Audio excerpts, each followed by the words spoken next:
Next game is Raiders at the Chiefs. This line opened up minus 11.5. It's up to 13. So who do you like here?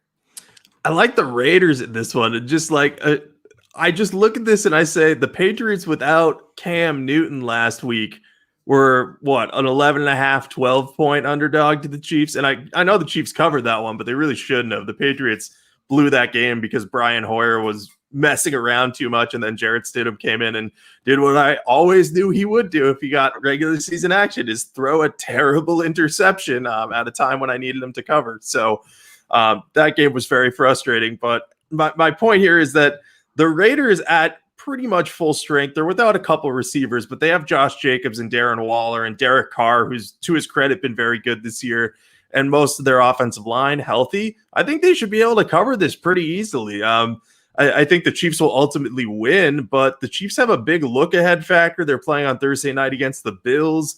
The Raiders have some element of revenge in here because we've got last year they played the Chiefs twice, and they scored a grand total of 19 points in those games. So John Gruden's going to want to show, hey, this Raiders team, we're not bad. We can compete with the big guys. Even if they don't win, they'll want to keep it close. So I think all those motivational factors for me favor the Ravens.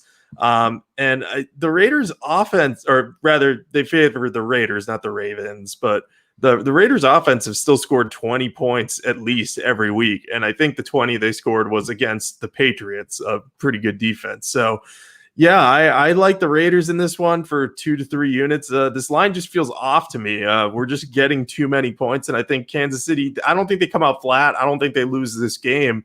But I don't think they're going to cover something that's close to 2 touchdowns very easily with a Thursday night game against an undefeated Bills team coming up. Yeah, I think this line's too high. I made it -8, although the computer says -17, so we'll see who's right.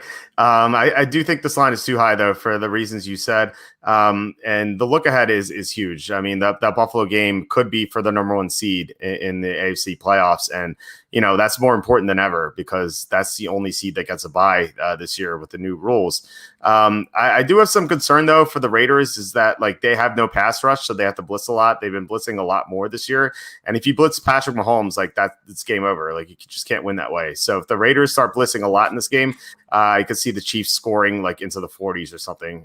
So the Raiders would need a backdoor cover, which they could get. I mean, Derek Carr has actually been playing well this year, which is like kind of remarkable because the Raiders have been missing 2 offensive linemen since the middle of the Saints game. And they've also been missing the 2 outside receivers for the past couple of weeks.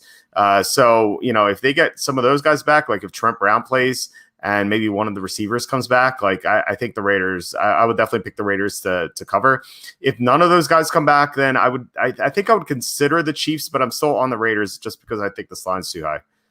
Yeah, I could definitely see thinking about the Chiefs if all those guys are out, but I do think one of them will come back. I think maybe Ruggs might be ready. I don't know what the case with Trent Brown is, but if he's back, it's obviously huge.